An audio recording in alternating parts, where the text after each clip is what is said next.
And you know what bothers you about social media? This is when you say like there's some things that kind of like make you mad.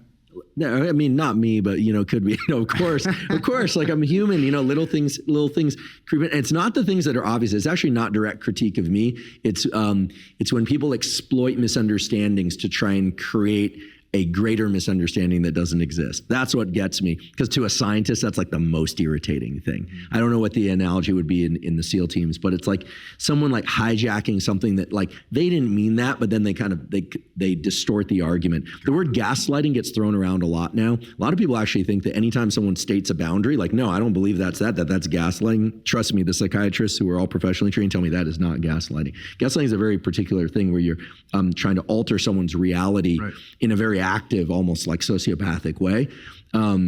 So that's a little editorializing right there. What bothers me is when people hijack, sometimes someone in an argument isn't as sophisticated with their language as somebody else. So someone will hijack that lack of sophistication and try and flip them on their back. That sort of thing really gets under my skin because I feel that creates unnecessary divide. There are a few other things, but I always joke in my lab and I'll say right now, I have 3,000 pet peeves, but I also have like 3,000 flaws to match each one of those pet peeves. So, yeah, whenever this is not just social media, but it's just life, when somebody says something about me or to me that I don't like, what I realized years ago is like, the reason I don't like it is because there's some truth in what they're saying.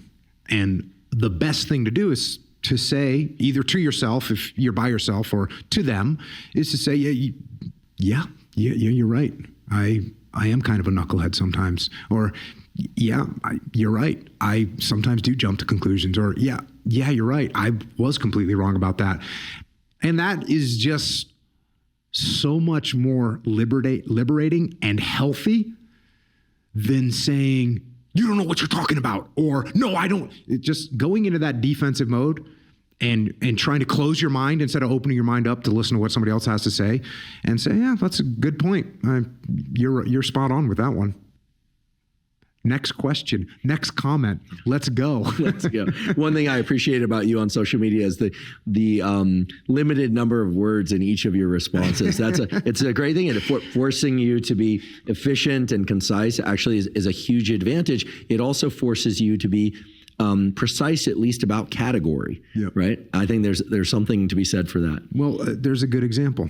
So I was on Twitter the other day, since Twitter's getting a lot of traction right now. There's a lot of mayhem going on in Twitter. The other gunfight. And somebody said, hey, I'm going to boot camp soon. What advice do you have for me? And I wrote back, enjoy. Boom. And like you said, it's Twitter. I'm responding to a bunch of people.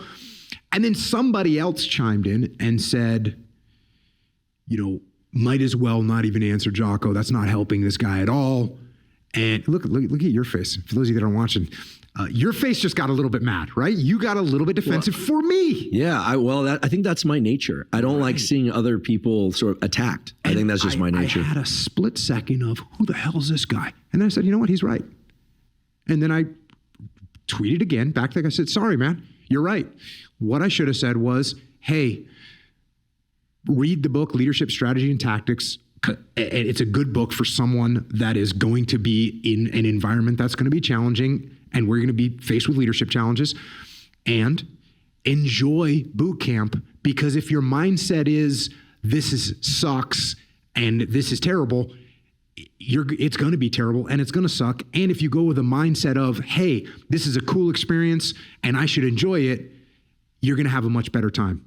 That's my full answer. I'm sorry I didn't give you. And it's perfectly fine. Like, that guy was right to critique me. And he was right in saying that. And there was what's funny is a bunch of other people came to my defense and said, this guy, that's really great. Yeah. And but my point is, instead of me getting defensive and crazy and letting it drive me crazy, open my mind a little bit, listen to what they have to say, accept that there's got to be some level of truth in it. And there was. I gave a guy a very, very terse response, and I could have expanded on it more. And I did. No big deal. Good times. Night.